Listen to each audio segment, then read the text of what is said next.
आज डीएनए में हम अपनी उस मुहिम को आगे बढ़ाएंगे जिसके जरिए हम प्राचीन हिंदू मंदिरों के अवशेषों पर खड़ी मस्जिदों का सच सामने लाते रहे।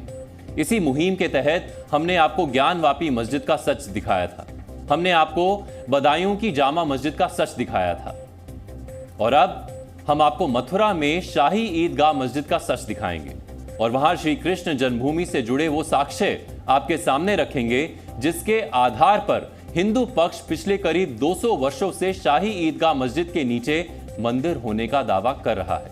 और अब तो इलाहाबाद हाईकोर्ट ने भी हिंदू पक्ष द्वारा शाही ईदगाह मस्जिद के सर्वे की मांग को स्वीकार कर लिया है और आदेश दिया है कि मथुरा के श्री कृष्ण जन्मभूमि से सटी शाही ईदगाह मस्जिद का सर्वेक्षण किया जाएगा।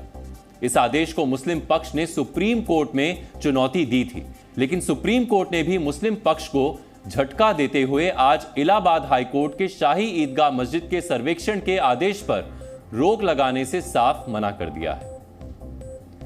हाईकोर्ट के फैसले के बाद अब श्री कृष्ण जन्मभूमि शाही ईदगाह के जमीनी विवाद में कोर्ट कमिश्नर शाही ईदगाह परिसर का सर्वे करेंगे। कोर्ट कमिश्नर की टीम शाही ईदगाह परिसर में जाकर उसके नीचे मंदिर होने के दावे की जांच करेगी और सबूत जुटाएगी। सर्वे का तरीका क्या होगा और यह सर्वे कब होगा, यह सब 18 दिसंबर को हाई कोर्ट में होने वाली अगली सुनवाई में तय होगा।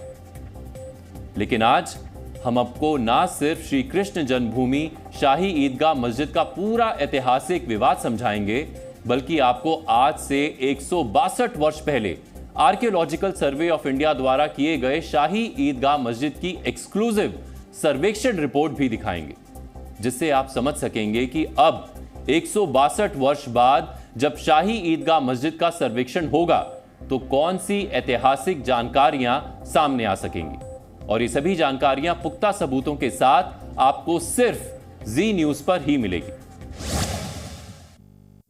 अभी इतिहास की किसी किताब में पढ़ा है कि आज से 160 वर्ष पहले आर्कियोलॉजिकल सर्वे ऑफ इंडिया ने मथुरा की शाही ईदगाह मस्जिद के प्राचीन मंदिर के अवशेषों पर बने होने की पुष्टि की थी? क्या आपको किसी ने आज तक बताया कि अंग्रेजों के जमाने में 1832 से 1935 तक मथुरा की जिला अदालत से लेकर इलाहाबाद हाईकोर्ट तक ने हर बार पूरी जमीन का मालिक हिंदुओं को माना था? आज भी मथुरा के राजस्व रिकॉर्ड में जिस जगह पर मस्जिद बनी है उसके मालिक के तौर पर श्री कृष्ण जन्मस्थान ट्रस्ट लिखा हुआ है।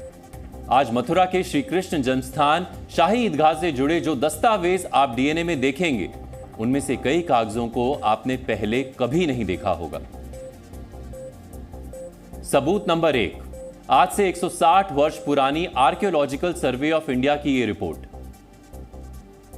सबूत नंबर 2, 27 जनवरी 1670 को दिया गया मुस्लिम आक्रांता औरंगजेब का फरमान। सबूत नंबर 3, 1968 के उस समझौते की ओरिजिनल कॉपी जो श्री कृष्ण जन्मस्थान सेवा संघ और शाही ईदगाह इंतजामिया कमेटी के बीच हुआ था। सबूत नंबर 4, वर्ष 1935 का इलाहाबाद हाईकोर्ट के फैसले की कॉपी जिसने इस विवाद में हिंदुओं के पक्ष में फैसला सुनाया था। और सबूत नंबर 5, उत्तर प्रदेश सरकार के राजस्व विभाग का वो दस्तावेज जिसमें शाही ईदगाह मस्जिद की जमीन का मालिकाना हक श्री कृष्ण जन्मभूमि ट्रस्ट के नाम दर्ज है। ये वो सबूत हैं जिनके आधार पर हिंदू पक्ष दावा करता है कि मथुरा की शाही ईदगाह मस्जिद प्राचीन कृष्ण मंदिर को तोड़कर बनाई गई थी। लेकिन इन दस्तावेजों में लिखे सच को समझने के लिए जरूरी है कि आपको इस विवाद का इतिहास पता हो। तो सबसे पहले आपको वही बता देते हैं।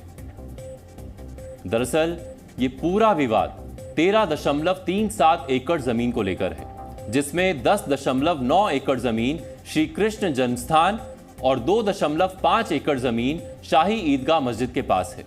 यह बंटवारा 1968 के समझौते के आधार पर हुआ है, लेकिन यह समझौता भी विवादों में है, जिसके बारे में हम आपको आगे बताएंगे।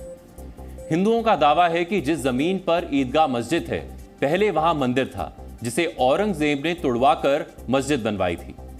हिंदू पक्ष का यह भी दावा है कि ईदगाह मस्जिद वही जगह है जहां कंस की कारागार में देवकी ने श्री कृष्ण को जन्म दिया था।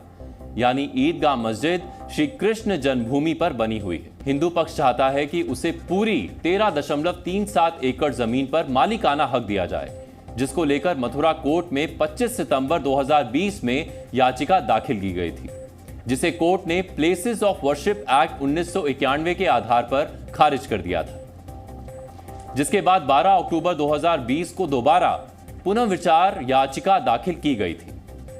इसी केस में अब इलाहाबाद हाई कोर्ट ने शाही ईदगाह मस्जिद के सर्वे का आदेश दिया है, लेकिन मुस्लिम पक्ष ये मानने के लिए तैयार नहीं है कि शाही ईदगाह मस्जिद श्री कृष्ण जन्मभूमि पर बनी है।